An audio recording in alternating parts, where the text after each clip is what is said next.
Voilà, c'est bon. Cette grande paracha de Kedoshim Tihiyu, une paracha qui n'est pas si longue, elle a à peine 64 psukim, et pourtant, il y a peut-être plus de 60 mitzvot dans la paracha de Kedoshim. Incroyable. Et Rachidi, c'est une paracha où les principes essentiels de la Torah sont réunis dans cette paracha. C'est pourquoi elle a été dit en grande pompe, vraiment devant tout le monde. Alors, le premier psukim nous interpelle. Si nous lisons les 3 premiers psukim, on n'arrive pas à comprendre vraiment la suite. Pasuk bet, le premier pasuk c'est Vaïdaber Hashem Moshe Mola. Daber el kol adat ben Israël. Parle à toute l'assemblée d'Israël. Va Martha Lehem, tu leur diras, Kedoshim Tihiyu. Soyez kadosh. Soyez saints. Ki kadosh, ani Hashem Ogerem. Car moi, je suis kadosh, moi, Hashem votre Dieu. Incroyable. Un scoop. Hashem dit, moi, je suis kadosh. Et ben vous aussi, soyez kadosh. Au contraire. On va dire, attends, Hashem, au contraire, pas compris. Toi, tu es kadosh, c'est normal, tu es Hashem.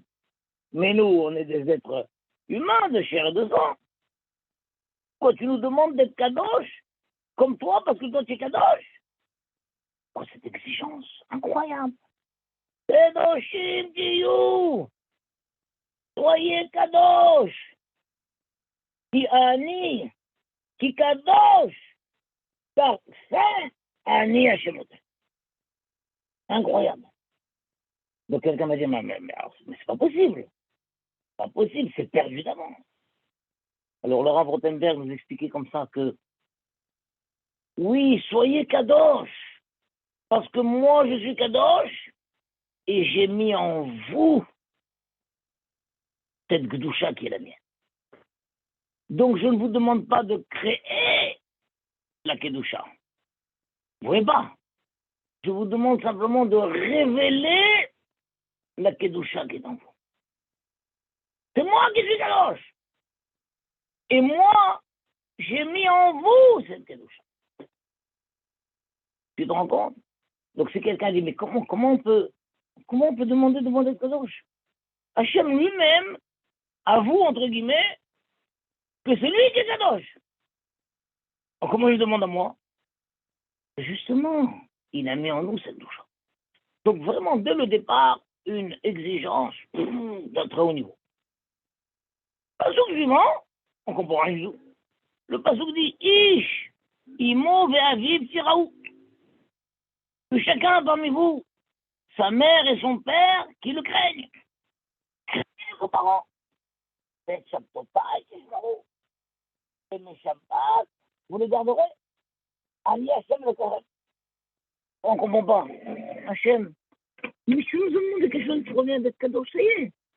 On est kadosh. On est au-dessus de tout.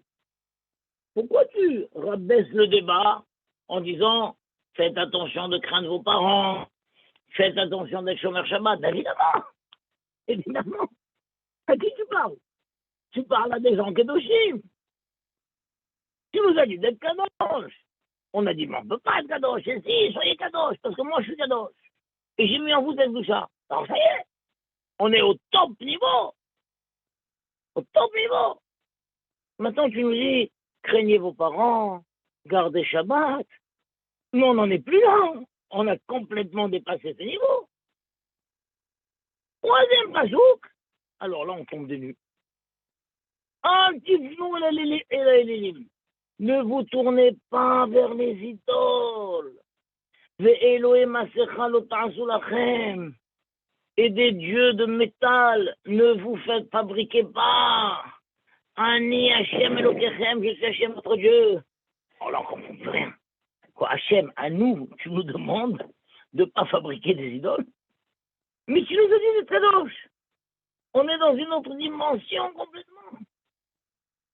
Mais évidemment qu'on ne va pas se mettre à fabriquer des statues, des bouddhas. Posez-toi. Après nous avoir élevés tellement haut, tu nous rabaisses si bas. en nous disant, ne faites pas des statues, hein. N'allez pas adorer Bouddha, hein. N'allez pas à Katmandou. On est ailleurs, Hachem. Alors j'ai entendu de Ravel Baz, le grand Rosh Yeshiva, André Israël, grand Marcel Bachouva, il a dit quelque chose de fabuleux. J'ai eu les larmes aux yeux. Il dit en vrai, ce pasouk, c'est pas une suite logique. Première exigence, soyez kadosh, soyez kadosh. Parce que moi, je suis kadosh. Et j'ai mis en vous cette chat. Et je suis Hachem, votre Dieu. Ah, bravo. Deuxième pasouk, c'est, et si vous n'arrivez pas, j'arrive pas à être kadosh, je pas. Alors au moins, gardez les principes fondamentaux. Au moins, garde au moins deux choses. Si tu abandonné, tu ne peux pas garder. Respecte tes parents et garde le Shabbat. Et comment tu fais ça? Tu veux que je te dise? Agnès, c'est mon cœur. Je suis toujours votre Dieu. Toujours votre Dieu. Le top niveau, c'est soyez kadosh comme moi je peux. Je suis kadosh, et je suis votre Dieu, c'est magnifique. N'arrive pas. C'est trop pour toi. Alors, respecte. Au moins ces deux choses-là. Tu fais ça, je te promets, je suis toujours ton Dieu. Je suis toujours ton Dieu. Troisième chose, même ça, tu n'arrives pas. Même ça, là, je peux pas. Moi, je peux pas. Ouais. J'ai quitté mes parents, je peux pas. Le Shabbat, je peux pas. Moi, je fume, je roule en voiture, je peux pas. Je peux pas. Alors, tu sais quoi? Au moins une chose. Ne te tourne pas vers les idoles. Ne te fabrique pas des statuettes. Et si au moins tu gardes ça, Ani Hachem Elohim. Je suis encore Hachem ton Dieu. Incroyable.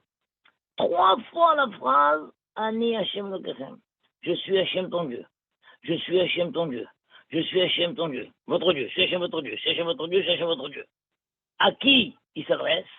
Il s'adresse aux gens Kedoshim. Vous êtes Kedoshim comme moi je suis Kedosh. Je suis Hachem votre Dieu. Vous n'arrivez pas à être Kedoshim. Vous gardez quand même l'essentiel. Le respect des parents, le Shabbat. Je suis Hachem votre Dieu.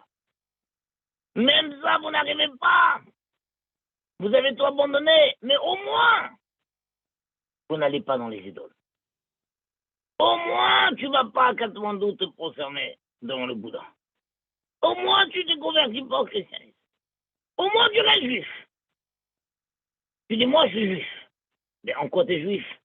Tu fais pas Shabbat, tu fais rien du tout, tu as tout abandonné. Oui, mais je suis juif. Je suis juif. Je suis juif. Eh ben, tu sais quoi? Je suis encore ton Dieu. Incroyable comment Hachem, il aime chaque juif. C'est un scoop ce qu'il a dit avec ça. Tu aurais pu croire qu'il y a un certain niveau où c'est fini, Hachem ne se reconnaît plus comme étant le Dieu de cette personne. Hachem dit tout le temps où tu es juif, tout le temps où tu ne te tournes pas vers les idoles, tout le temps où tu ne vas pas te faire des dieux étrangers, tout le temps où tu ne vas pas te convertir, tout le temps où tu diras je suis juif. Et quand on te dira mais par quoi tu es juif? Je suis plus rien. Ah, mais je suis juif quand même. Tout le temps où tu diras je suis juif. Malheureusement, le jour où tu tournes, le jour où tu vas te convertir, là on arrête. Et tout le temps, ou même ça, tu ne fais pas, au moins ça, tu ne fais pas, je suis Hachem. Donc combien c'est important ce lien qu'Hachem a avec chaque juif. Et combien chaque juif ne le juge pas. Tu vois qu'il réussit à pas être kadosh, mais il garde au moins certaines choses. Hachem est avec lui. Tu vois qu'il ne tient plus rien, il a tout abandonné, tout rejeté, mais il est juif quand même. Il est juif quand même. Il va pas à l'église. Il va pas là-bas. Il va pas. Moi je suis juif. Moi je suis juif. Il y a des choses qu'un juif ne fait pas. Eh ben voilà. Hachem est encore avec lui. Combien faut te mettre rêve chacun. cette idée, on la voit tout au long de la Torah. Tout au long de la Torah, qu'Hachem ne renonce à aucun juif. Hachem dit, juif, je ne renonce pas à toi. J'ai des exigences. Je voudrais que tu sois à un niveau très élevé. Tu n'y arrives pas, j'accepte un niveau moyen. Tu n'arrives pas, j'accepte le niveau le plus bas qui soit. Tout le temps où tu dis, et je te lâche pas, je ne renonce pas. Comme ça, on va le voir la semaine prochaine d'une manière encore plus flagrante. La semaine prochaine, on va parler de Parashat Behar. Attends, avant de raconter ça, je vous dis l'histoire incroyable que j'ai entendue, vraiment. L'époque où le Gaon de Vilna, pas entendu, j'ai lu. Le Gaon de Vilna, vous savez qu'il s'est imposé une période d'exil. Et il allait, sous le couvert de l'anonymat, personne ne savait, il allait de village en village, à pied, en charrette, de quelque manière que ce soit, de ville en ville. Il se mélangeait aux pauvres, il subissait des affronts, des souffrances. Combien de fois on l'a rejeté, combien de fois on l'a soupçonné, combien de fois ça, rien. On ne sait pas pourquoi, mais il s'est imposé cette période d'exil. J'ai oublié combien de temps il a pris pour lui cette période d'exil. Une fois, il est arrivé dans un village. Il a vu que tout le village se mettait en route pour un mariage. Il a demandé qu'est-ce qu'il y a un mariage. Qui est invité? Tout le monde est invité. Ah ben, ça tombe bien. Il fallait lui aussi qu'il mange. Alors il s'est mêlé à la foule, il est rentré dans la salle. Et il y avait plusieurs tables, les tables de la famille, les tables de tout. Et puis, au fond de la salle, les tables où les pauvres sont installés. Il s'est installé à la table des pauvres. Et comme ça, il a pu manger le repas. À un certain moment de la soirée, de la table de la famille et tout, il y avait un objet de valeur qui a disparu, peut-être un chandelier ou quelque chose. Ah, ça a disparu. Évidemment, tout de suite, les soupçons sont tombés sur l'étranger. Le seul étranger qui était là, tous les autres, c'est les habitants du village. Le seul étranger qui était là, c'est lui, le grand de Mina. Donc tout de suite, les soupçons sont tombés sur lui. Alors quelqu'un est venu, avec ses vérités, il a dit, oh, ce que tu as pris, où tu as mis, où tu as mis. Et le grand de Mina répond. Il dit pas, j'ai pas pris, il répond pas. On te parle, réponds. Un autre vient. Tu veux rendre ce que tu as pris? Il répond pas. Un troisième vient. Tu veux rendre le main? Il répond pas. Un autre dit, moi je sais comment le faire parler. Il le prend par la main et il le tire jusqu'à la table d'honneur. Il le fait asseoir à côté du marié. Voilà, maintenant tu es à côté du marié. Rends ce que tu as pris. Tu n'as pas honte. Tu es à la table d'honneur, on te met à côté du marié. Rends ce que tu as pris. Et il répond pas. Il répond pas. Alors à ce moment-là, un gros brusque vient et tout. Il dit, mais on n'a rien à faire de ce type-là, hein. Il y avait une porte juste derrière. Il prend avec un violent coup de pied, il le pousse comme ça. Et il le pousse, il l'envoie balader en dehors de la salle, derrière la porte, comme ça. Et tout le monde éclate de rire. Et le grand devina raconte plus tard, il s'est retourné et il a vu que le marié aussi, il rigolait. D'après vous, qu'est-ce que le grand devina a pensé à ce moment-là? Quand il a vu que même le marié rigolait. Incroyable. Si c'était moi j'aurais maudit. Et ben, le grand de Vilna dit, quand il a raconté plus tard cette histoire, que la première pensée qui lui est venue a été de se dire, ah, si le marié rigole, alors ça valait le coup tout ça. Au moins, j'ai réjoui le Hadam. Vous vous rendez compte? J'ai réjoui le Hadam. Quand le Vilna était content, voilà. Alors tout ça, ça valait le coup, puisque le marié a rigolé. Incroyable. Incroyable. Non seulement il n'était pas énervé, non seulement il n'a pas dit se marier là, voilà, je souhaite tout le bonheur, celui-là. Il a dit, ah ben au moins le Hadam serait. Mais après, plus tard, on lui a dit, quand il a raconté ces histoires, mais t'as grave, pourquoi vous êtes tu? Pourquoi vous n'avez pas dit, mais c'est pas moi? C'est pas moi, j'ai pas volé. Qu'est-ce qu'il a dit, le grand Levina? Il dit, parce que si j'avais réussi à les convaincre Mais c'est pas moi, j'ai pas volé, regardez, fouillez-moi et tout. Alors les recherches se seraient orientées vers un autre. Et donc j'aurais provoqué qu'un autre va démasquer. Et considérer que c'est le flanc. Et préféré me taire. Et laisser croire jusqu'au bout que c'est moi, mais que je me tais. Et je n'ai pas voulu orienter les recherches vers un autre. Quel niveau? Mais l'autre, c'est un voleur. Donc, c'est un voleur. Et à cause de lui, tu te fais accuser toi pour rien. L'autre, c'est un juif, même s'il est voleur et tout, mais c'est un juif. Hachem, et c'est son Dieu. Et moi, je ne veux pas provoquer la déchéance dans notre juif. Et donc, j'ai préféré me taire. Et on m'a mis dehors. Et j'ai provoqué les rires de tout le monde. Et entre autres, le mari a rigolé, j'étais fou de moi. Ça valait le coup. J'ai reçu le mariage. Vous vous rendez compte, qu'est-ce que c'est que ça? Alors je reviens là, à Béar. Béar, la paracha de Béar. Aussi, c'est une paracha assez courte. Il y a 55, 56 psukim. Et jusqu'au pasouk 24, on nous rappelle le sujet de la Shemitah et du Yovel.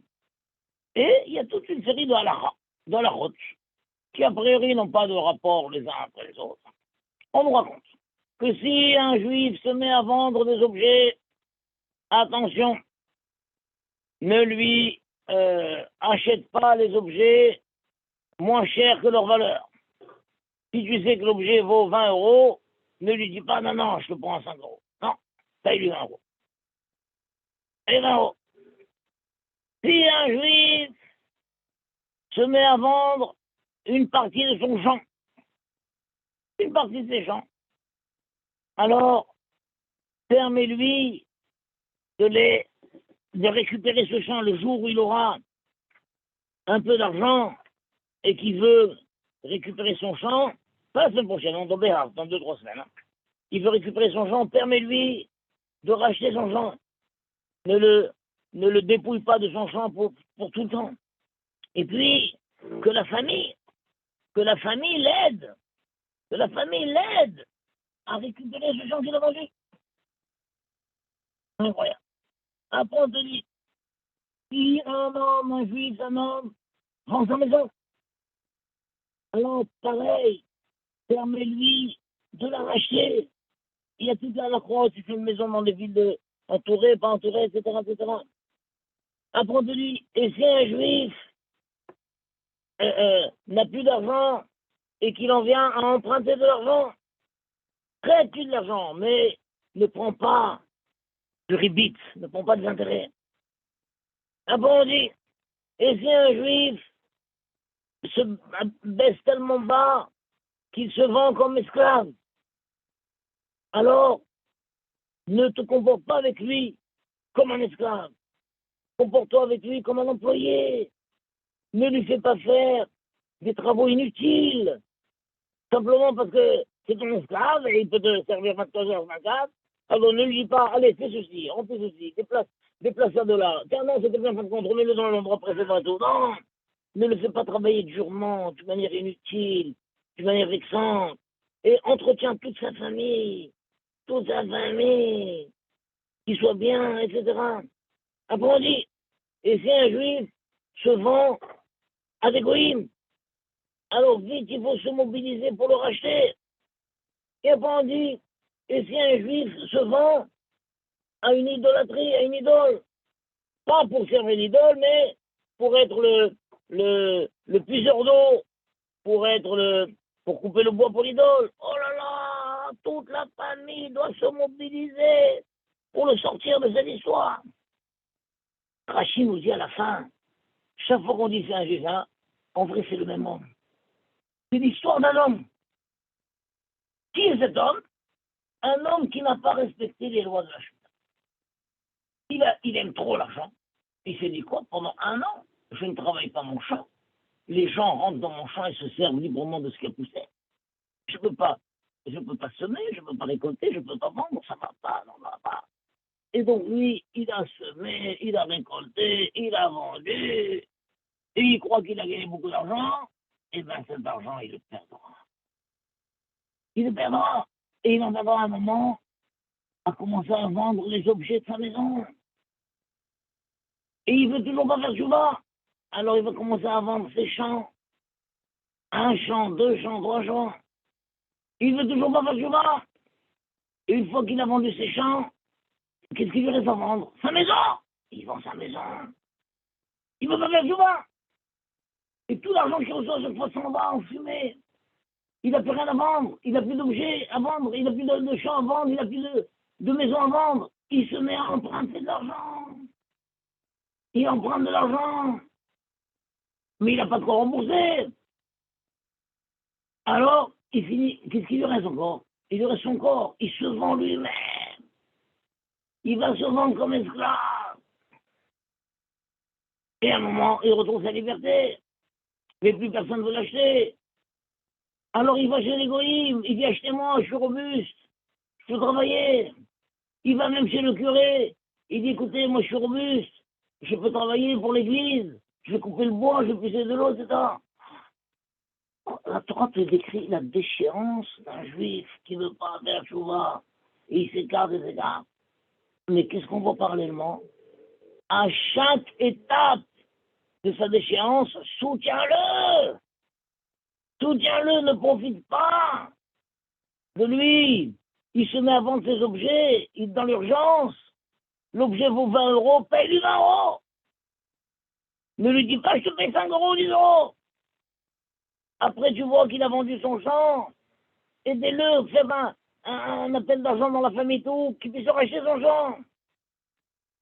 Après, tu vois qu'il vend sa maison. Aide-le à retrouver sa maison le plus tôt possible. Après, tu vois qu'il emprunte de l'argent. Ne profite pas pour lui demander des intérêts. Tu vas l'enfoncer encore plus. Il te demande 100. Tu lui dis voilà 100, tu prends pour 100. Après, tu vois que il se vend lui-même comme esclave.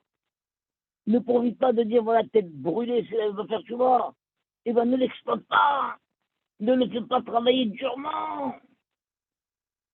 Après, tu vois que il finit même par se vendre avec l'égoïsme. Ah vite, mobilisez-vous, il faut le racheter. Il se vend la Monazara, vite. Il faut le sortir de là. Et à chaque fois, Hachem rappelle, Ani Hachem le Créateur, je suis Hachem votre Dieu. Je suis votre Dieu. Ça veut dire ce juif, tout mécréant qu'il soit, c'est un juif, je suis son Dieu. Vous devez le soutenir dans sa chute. Parce qu'il faudra le relever de toute façon. Et Rachid donne le machal que si tu vois un âne chargé et la charge est en train de tomber de l'âne, attention, un homme qui arrive à temps, peut bloquer la charge et la remettre sur l'âne. Mais si on a laissé la charge tomber, il faudra 5 hommes pour la relever. 5 hommes. Donc partout, tu vois le regard de la Torah, le regard qu'elle porte sur un juif. Un juif, c'est un juif. Aide-le, soutiens-le. Tu vois qu'il n'ouvre pas les yeux, c'est une tête brûlée. Il se laisse tomber quand même.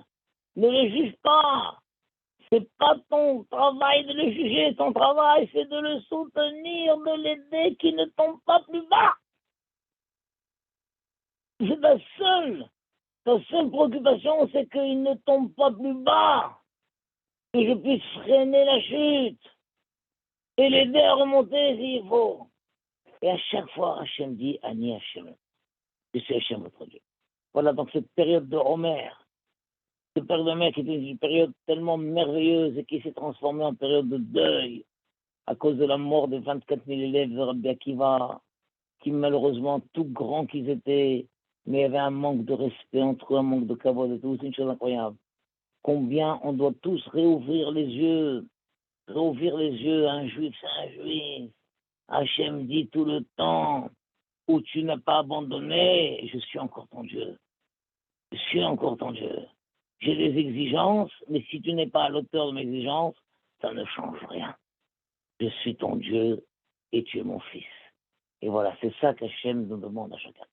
Que chacun de nous, dans son entourage, là où il peut, rapprocher chaque juif, lui redonner cette dimension et lui dire que quoi que tu fasses, tout le temps où tu dis je suis juif, alors je te respecte et je te rapproche. Parce que j'ai un juif. Voilà. Bracha ve'atzlacha, mes chers amis. À très bientôt. Merci Et qu'Hachem nous beaucoup. donne l'occasion de remonter chacun de nos frères, Bezat Hachem. Merci à vous de ce moment merveilleux que vous m'offrez chaque semaine. Que je sois à la hauteur de ce que vous attendez de moi, Bezat Hachem. Razak, Merci beaucoup. à bientôt. À bientôt. Au revoir. Au revoir. Voilà, Razak. Au revoir.